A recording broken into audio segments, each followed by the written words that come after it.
Greetings and welcome to Mental Health Trailblazers, Psychiatric Nurses Speak Up. I'm your host, Indrias Kassaye, and as we continue our exploration into the mental health crisis affecting American youth, today we spotlight the persistently high rates of suicide among Native American adolescents and young people. What can behavioral health professionals, psychiatric mental health nurses in particular, do to address what seems to be an intractable problem?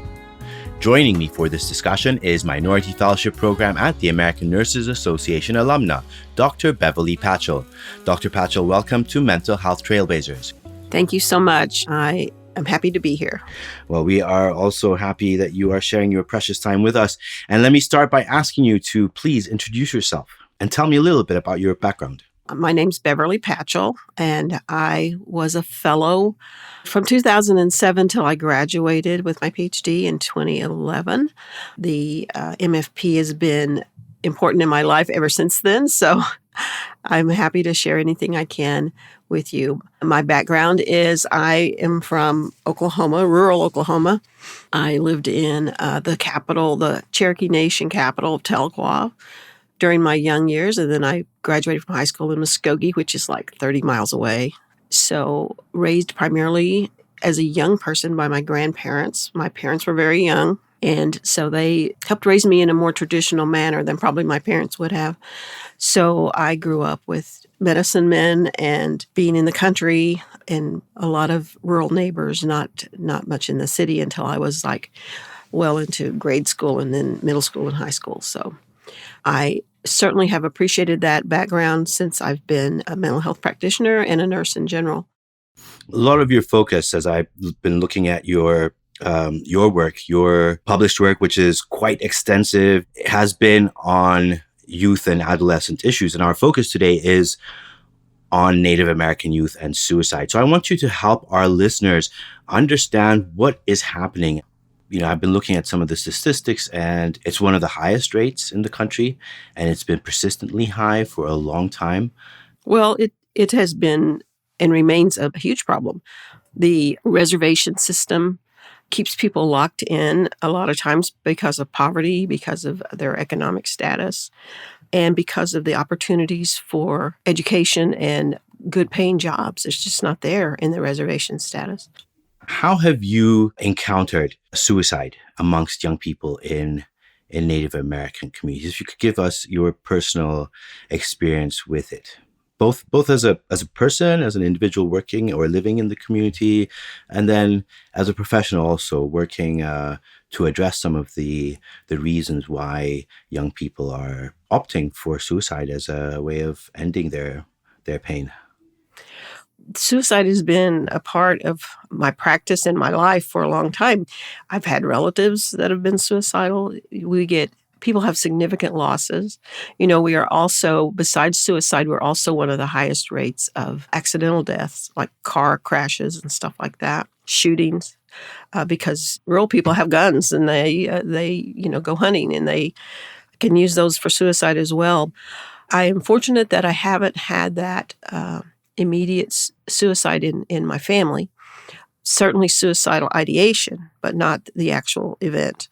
So that's been a real fortune for me because it would be very hard to take. I've seen it just devastates families. And it's certainly, there's a lot more cluster suicides in Native communities than there is in just the general population.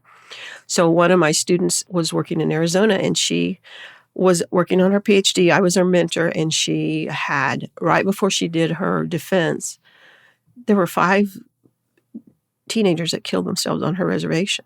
Wow. She was the mental health provider. So it can be devastating whether it's your direct relatives or not. It's your community. Your community is like an extension of you. So when it happens in the community, whether you even know them or not, it can be very devastating. And it really impacted her. She didn't pass her initial review. She had to redo it because she was just too torn up about all that happening in her community. So.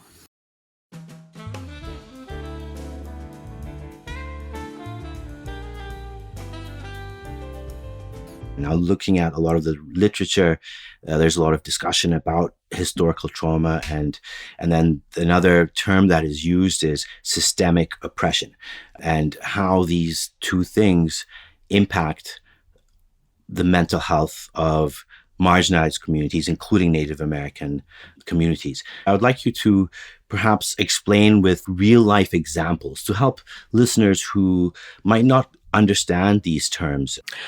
I can give you examples from my own life for those things.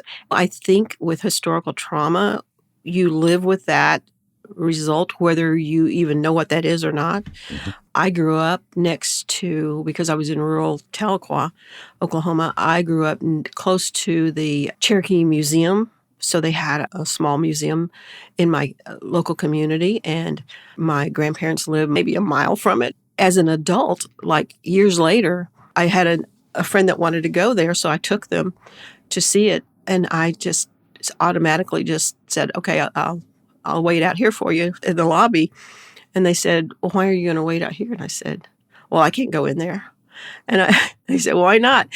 So I showed them, I took them to the entrance, and in the first room of the museum, you can see from the entrance where you pay your ticket or whatever. Mm-hmm.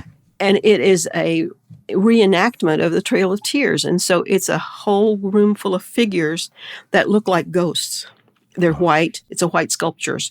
And that's the whole room. And it's like they're walking the trail. And it's winter. And they got blankets on. And they're stooped over. And I could see that from the entrance. And I could never go in there my whole life.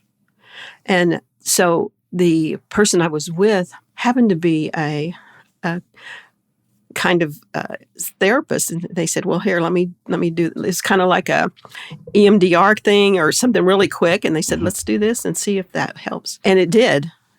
See, I was living my life with that and didn't even realize that how much of an obstacle it was that I couldn't even go in there. And I'd never been in there my whole life, even though I lived there for a long time. Because of that image, that first image was the Trail of Tears, and I couldn't get past that. So, Right. So once they did that with a little quick thing they did, it was like, then I realized this has been holding me back all this time just from seeing what's even in there. I don't even know. So I was able to do it after that. And so I know that there are things that people can do to help overcome that trauma. But first you got to know you have it. First you got to know it's something you can get rid of. Otherwise you just bend your life around it and keep going. Right. That's the kind of a historical trauma thing. And, I didn't grow up hearing stories about the Trail of Tears. I didn't grow up hearing what happened to my relatives while they came across. They didn't talk about that. They don't talk about things like that. And that's probably part of why I didn't even consider it as historical trauma, because it wasn't part of any conversation. Native people don't talk about those things because they think it brings it to life or keeps it alive. And so they don't discuss those hard times like that.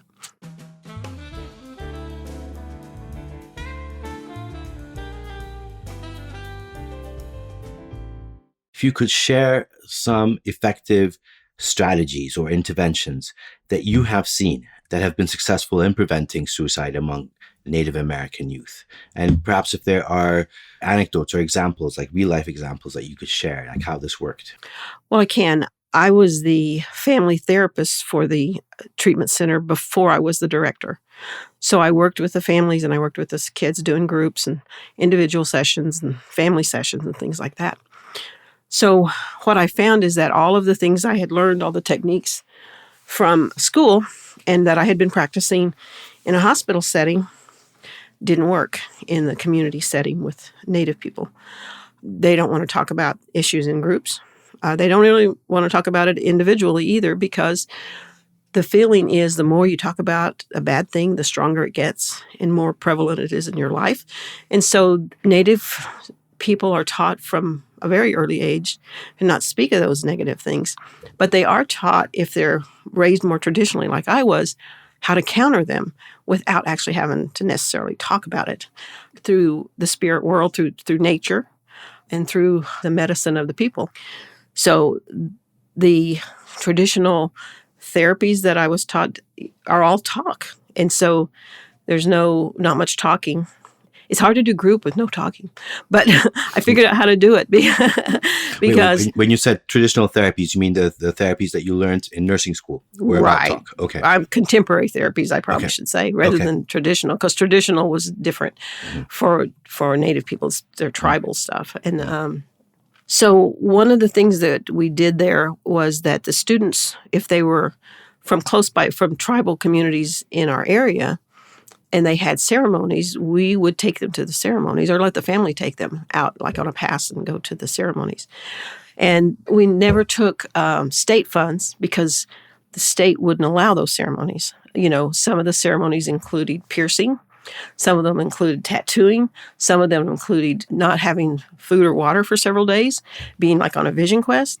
That was considered cruelty by the state, so they didn't allow any of those traditional practices to be done if they provided any money to the center for that. So for years, we didn't take any state funds because they wouldn't allow our students to participate in ceremonies that actually strengthened them and made them more connected to their community by doing the rituals and by doing the traditional things that they needed to, whether that be abstaining from food and water, whether that be piercing, whether that be tattooing, whatever it was, that was a no-no. So we tried to, as long as I was there, we never took any state money because the state wanted it too. They wanted beds for their people, and they were after us all the time. But it was like, we can't do both. We can't treat them the way they need to be treated if you're involved because you deny those things. And that's kind of been part of the problem forever, is that all of these things that make for safety, what they consider safe, actually are very diminishing to the people because they don't want them to work. You can't have them cleaning the kitchen. You can't have them mopping. You can't have them doing anything in the yard. They just do nothing. And so that didn't work for Native people. They needed to be involved, and they wanted to help clean. They wanted to help pick up the yard work. We would go when a tree was struck by lightning. That's medicine. So we would go harvest that medicine from those places. And, the white culture didn't understand any of that, and they prohibited most of it, including the sweat lodge, all of it, yeah. Are there people that you can think of that went through these experiences and, came in having suicidal ideation and left feeling empowered and not wanting to end their lives anymore? Oh, yeah. All of them, If people get meaning back in their life, then that goes a long way towards helping them be positive and have hope. But you have to have meaningful things in your life. And so when you're cut off from meaningful work, from meaningful studies about spirituality, from meaningful ability to do anything, that's when people get hopeless, when they feel like they can't do anything and they're worthless.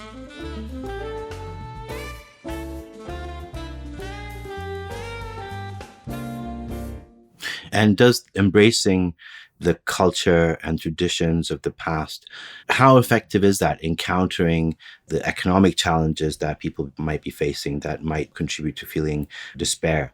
Is that enough to hold you as a person and give you reason to want to continue to live?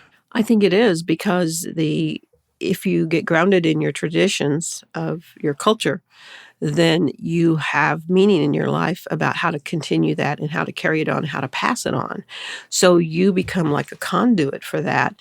And that is an honor, and that is a meaningful task for you to continue to do, because not everyone can or will do it.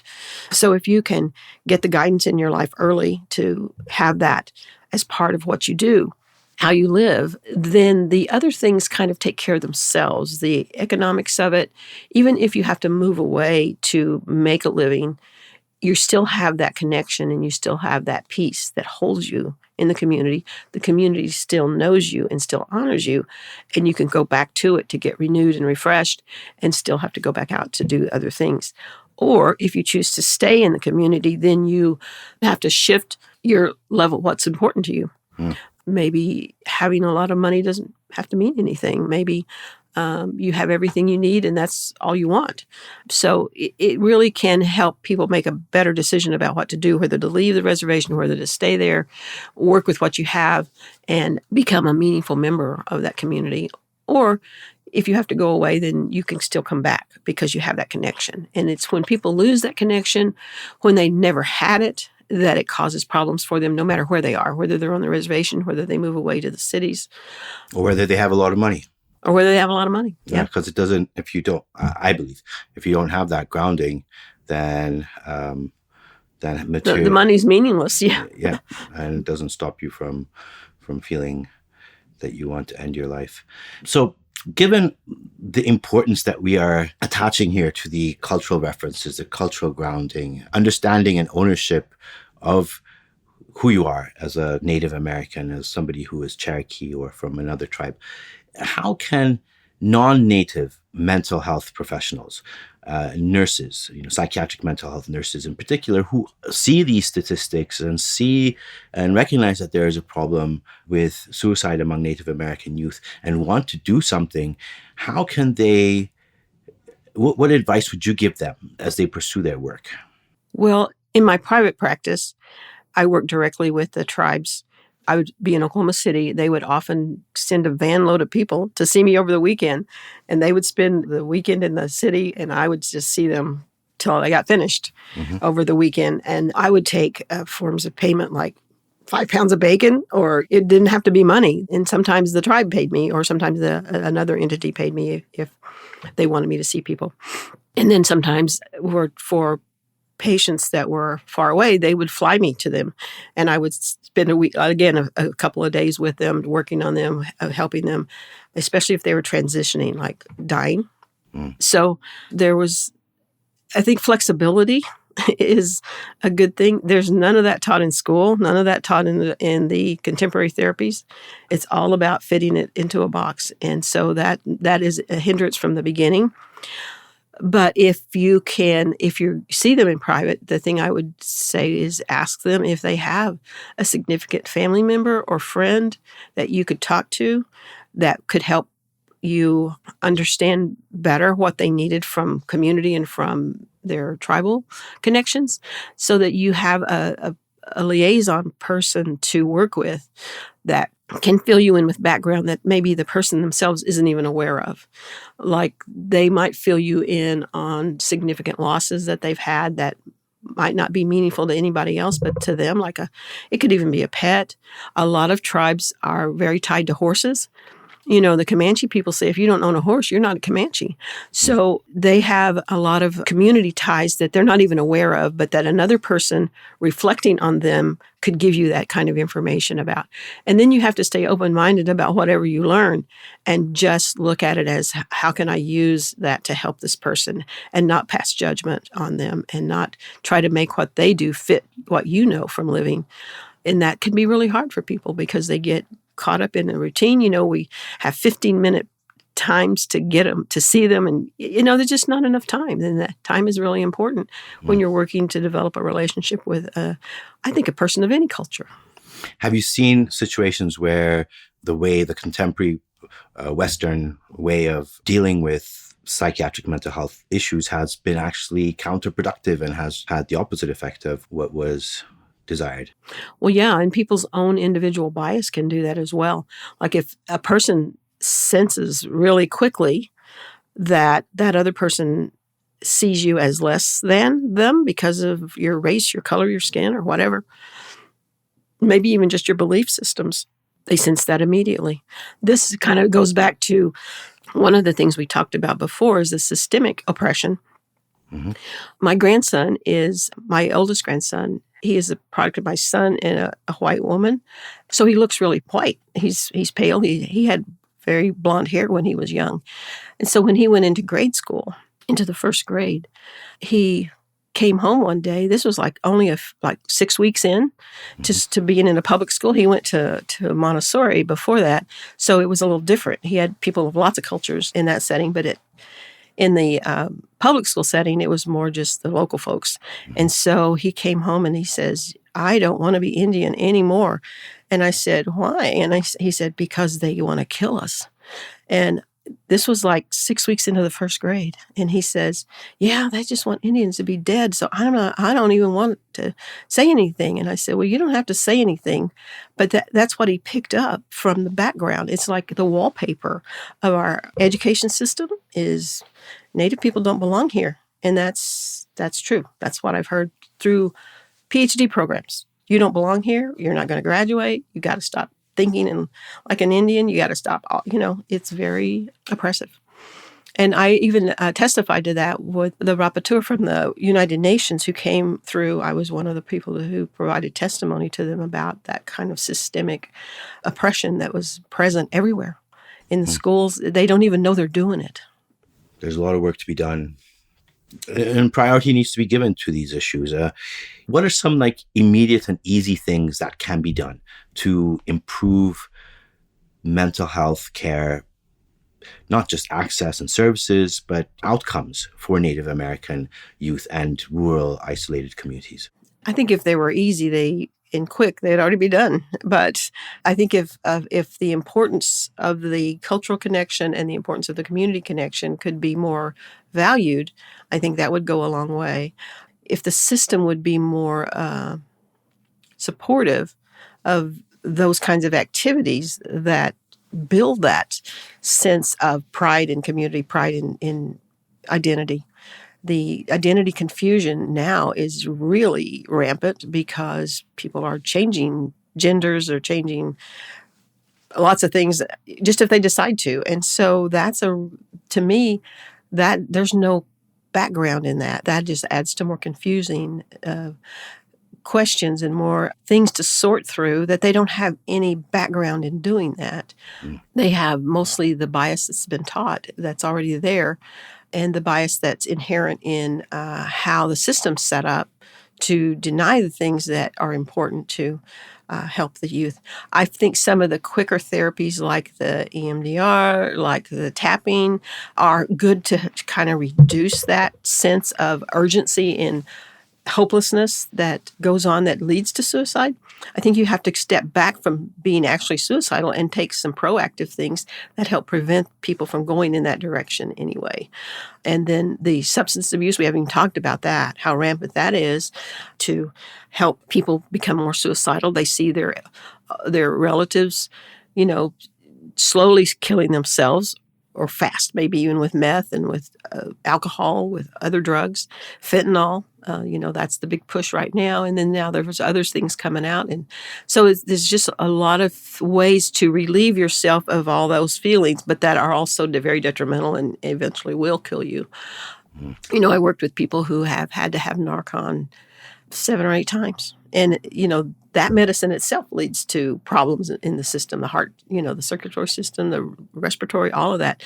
So even the thing that's supposed to save you still hurts you. And if you do it over and over, you become very debilitated physically. So I don't know that the quick and easy would be for people to be accepting of whatever's happening and not judgmental. It's really hard when you got somebody in front of you that's been drunk for most of their lives, and their body is all debilitated with diabetes and kidney disease and, all kinds of things, asthma. Right. So it's hard to not say, well, you did this to yourself, without understanding some of the driving forces that push people towards that behavior. And that's the behavior that kids see. One example I have of a kind of a thing that would be helpful is what the Comanche Nation does. I did my dissertation in the Comanche Nation, so I'm pretty familiar with that after spending a few years there doing research. They have a system with the shelters. Shelters traditionally are where social workers take kids or police take kids to stay when it's not safe at home. They put them in the shelter, but they take over control of that child to do that. With the Comanche Nation, they have a shelter that is pretty unique. The kids can admit themselves. Like if it's a weekend and the family's home and their parents are drunk or they're acting up or somebody's there they don't feel safe with, the child can take themselves to the shelter to spend the night and they don't have to have anybody checking them in except them. They can leave the next day when they feel like it's safe. If they need an escort, they can get it.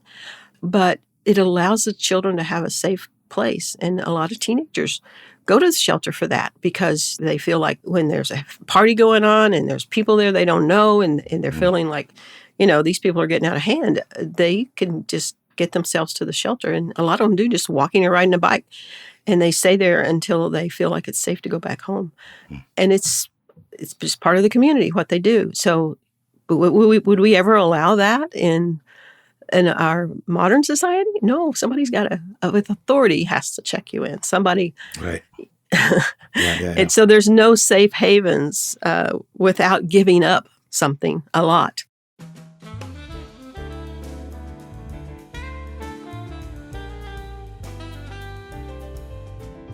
One of the challenges that we have at the MFP is recruiting enough Native American psychiatric mental health nurses to the program.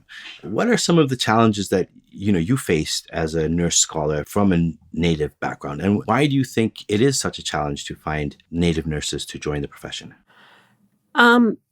Because of and I've had relatives of students tell me this directly. When we would graduate, Native student with a bachelor's degree in nursing and just saw all the potential to go higher and try to get them into the master's program. The grandma might say, no, that's enough education in this system. I don't want them to go any further because it changes them. It disconnects them from us, from their family, from their community. And we won't have that. We will not lose them to the education system because they thought that the higher they went in education, the less culturally connected they would be. And that's generally true. In fact, one of the things that happened to me is after I had my PhD and I went back to the communities, when I was doing the research, you go back and work with the communities. And so one of the things that they said to me, one of the elders said to me as I was going back and working with the community after the research, they said, you don't talk like someone with a PhD and you don't act like someone with a PhD. So that's good. I thought, okay, I'll take that as a compliment. Yeah. So they've had these experiences where people from the community have gone and come back and have changed and they don't recognize them anymore. Been different, yeah. And there is an indoctrination in education to be a PhD, to be a DMP, to be a master's level. It's there. It's built into the system, the education system of how you're supposed to act and what you're supposed to do, how you're supposed to present to people. And how did you not lose your own, how did you maintain your identity, if you will? How did you ensure that when you went back, you weren't seen as an outsider now? Well, for one thing, I did not tell the educational people a lot of stuff. I didn't talk to them about what I was doing. When I went home and did things like sweat lodges or ceremonies, I didn't tell them. I didn't talk to them about it because I knew they wouldn't understand. I knew they would judge me, and I knew it might inhibit my progression even more. So I didn't talk about that. And MFP intervened when they were being so hard on me, because one of the things that the person that was leading me, they said, do you make your non-Native students work this hard? And they didn't respond. But all of a sudden it shifted because they didn't. I knew they didn't because another student had graduated ahead of me, just went really smooth. And I mean, no bumps, not a lot of rewrites, all this stuff. And I think that inherent in the education system is that Native people are not higher education material. And that's part of the systemic oppression that I feel is there too. I've had students tell me that their chairs have told them things like, well, we don't graduate Native people from this school. And they've had to change schools because of that. And people have been told, you can't think like a Native person if you're going to graduate from here. You have to change how you think. So they don't tell that to anybody else. I promise. They don't tell you that. Because generally Native people are not real aggressive, and they don't, you have only so much energy to spend fighting for stuff. And if you're fighting for survival for you and your family, you don't have a lot of energy to spend educating or re-educating or fighting, the systemic battles. You just turn away and do something else. Have you turned away in your life? I turned away from academia. I got so tired of not being able to do the kind of research I wanted, instill hope in people, to give them techniques that they can use on themselves, that they can share with their family, that are not invasive, that help provide that grounding and that opportunity to turn in a different direction, which is really what you open up to people who are suicidal, who feel hopeless and helpless. And the best way to end the pain, like you said, is just to take your own life. And, with a lot of the social media, that people are encouraging other people to kill themselves over social media. And I have patients that have that happen, and I have patients that worry about that happening. So there's a lot of outside feedback that says you need to just go away. And to help the environment, there are people who are telling others that, you don't need to be here. You don't need to exist because you're just taking up space and polluting the earth. There are people who are directing this at Native communities in particular?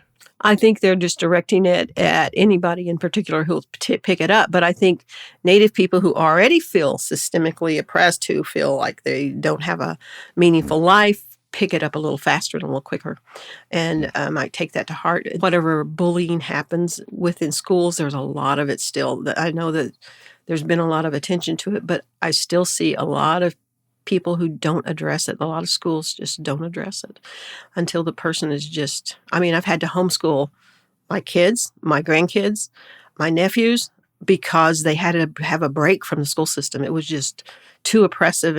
And if they're telling me, I just don't want to live, then we pull them out. You just pull them out and say, yeah, you do. You're going to do lessons here, and it's going to be different kinds of lessons than what you got there. We can always teach you how to read and write and do math, but you need to know how to live. And so that's what we'll pull you out of school to teach you how to do, is how to live. I know that's not feasible for a lot of people. I was very fortunate that it was for me and for my family. But I think that you have to have that connection somewhere, whether it's through the church, through the sweat lodge. The native medicines are still considered bad, but they're not. They're very productive. Tobacco's been banned, and tobacco's a sacred grass, a medicine for us. So they need to know how to navigate that system that says everything you do is wrong, and everything that you try that you think helps you doesn't help. You need to take this medicine, or you need to do something else, even to the point of encouraging them, well, maybe you just need to don't exist anymore. Those are all hard things to change, but it does take that personal connection, just that one person. Just like I told you, that person that taught my CNA class, all they said to me was, why don't you think about nursing, becoming a nurse? That's all it took for me to open that door for me. Well, Dr. Patchell, thank you very much for your thoughts, your time, your knowledge. I would like to close on an upbeat note. Yes. What gives you hope as you look at young people today, especially young people from Native American communities? What gives me hope is that I know that even one connection to their cultural, spiritual identity could be enough. Even one connection can be enough. And so for those that I touch, I can help with that.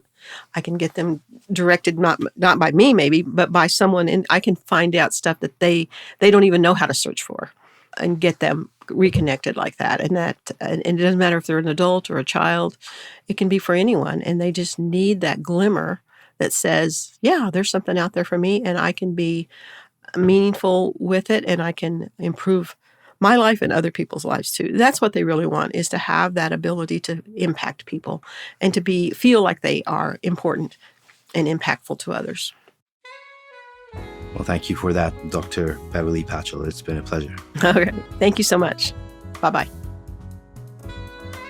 And that does it for this episode of Mental Health Trailblazers, Psychiatric Nurses Speak Up. I hope you've enjoyed our discussion, and I look forward to you joining us on future episodes. This is the Minority Fellowship Program at the American Nurses Association podcast, featuring nurse scientists addressing the psychiatric and mental health issues affecting underrepresented communities across America.